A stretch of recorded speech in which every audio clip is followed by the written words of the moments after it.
విద్యార్థులు ఏకాగ్రతతో కృషి చేయాలి. విశ్వ మానవత ఫౌండర్ శ్రీనివాస్ చౌదరి.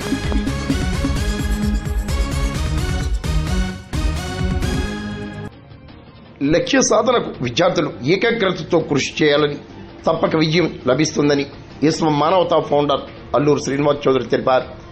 కాకినాడ జిల్లా సమర్లకోట బచ్చు ఫౌండేషన్ పాఠశాలలో హెచ్ఎం తోటకూర సాయిరామకృష్ణ అధ్యక్షతన విద్యార్థులకు అవగాహన కల్పించారు. పరీక్షలు కూడా అంతే, పరీక్షలో కూడా చేసేదంటే ఎప్పుడు కూడా సైనికుడు కనబడుకుని వాళ్ళు ఎలా కాలుస్తాడో చూసి కాలుస్తారా.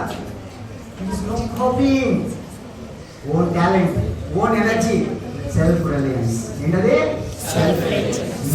మీ యొక్క శక్తి మీద మీరు ఆధారపడండి, ఇతర శక్తి మీద కాదు. Copying culture is a wrong culture. Do not copy.